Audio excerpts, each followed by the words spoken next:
But while the National Broadband Network is promising a super fast and efficient internet experience, the legislative wheeling and dealing to get the thing built has been tortuous.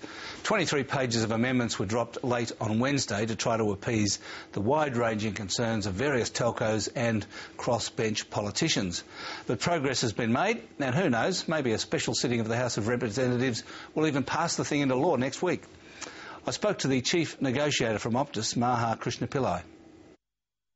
Well, Maha Krishnapillai, is it fair to say that these amendments represent a sort of an outgrowth of a tug of war, as it were, between the industry, Optus in particular, and the government over how much freedom the NBN has? Is that what's been going on? Look, that's exactly it. We've said all the way through that broadband has the power to fundamentally transform, we think, how the economy works, how people use communications and IT in the future. It is a fundamentally important reform for this economy. But there are different agendas at play. Telstra clearly has an existing copper network. They want to try and protect those very lucrative margins. We have they've given up on that. They're switching. They're transferring out of copper. So they've accepted that's over. If they conclude a deal with the NBN Co, that's exactly where that'll head to. Then we have other competitors who'll need to work with NBN Co in offering those sorts of services as well, like Optus and other players. Then we have the agenda of the government. We also have the agenda of NBN Co. So there's quite a few competing agendas, I think, in terms of what needs to happen next. So are you satisfied now with what you've got? Do you think you're going to be able to use the NBN to improve Optus's position? We have said for the last few years that this is all about levelling the playing field, and we think this will give us and others the first-time opportunity to really start to offer those sorts of service across a wholesale-only network run by an organisation that doesn't have an incentive to prefer itself or an incentive to, if you like, have monopoly profits within its organisation. That's a first. But we need to make sure also that we don't replace one monolith with another. And we've been very concerned that NBN Co has the right checks and balances in place. And that's about having review processes. It's making sure that they can't just unilaterally make decisions. But isn't there an element in this of just another form of rent seeking where, you want the NBN to make less money and be more controlled so that you can make more money? Well, it's not really. I mean, what we've said all the way through is that we don't really like monopolies, but we've reluctantly concluded that in light of the history of where this industry has been and where we know, if you like, the power of a gatekeeper who controls that monopoly to extract monopoly rents, you need to have tough regulation. You need a decent umpire. You need an ACCC who can say, look, this is a utility-based piece of cable going to people's homes. We want to set the lowest possible price.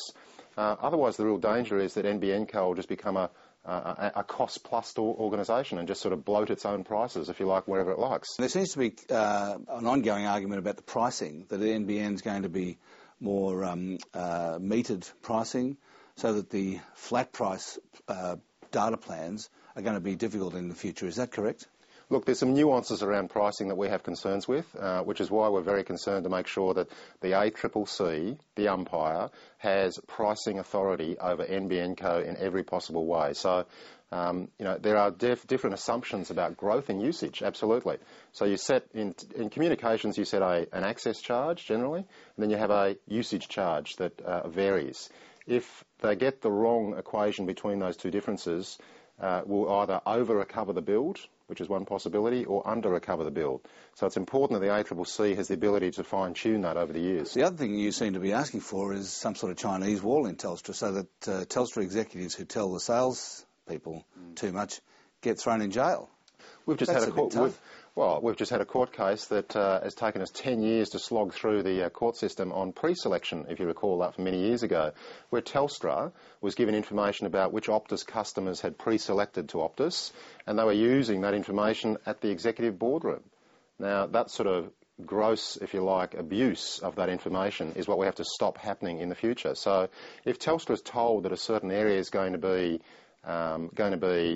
moved to NBN in a certain period of time, we don't want Telstra going in there 6 months before everyone else, locking them up with 2 and 3 year deals or free TVs and things like that in those areas. And that's exactly what we need to have happen, is some really tough penalties between the network guys and the retail sales guys. In fact, we would go further and say there should be criminal sanctions for that sort of passing of information. Jail. Absolutely.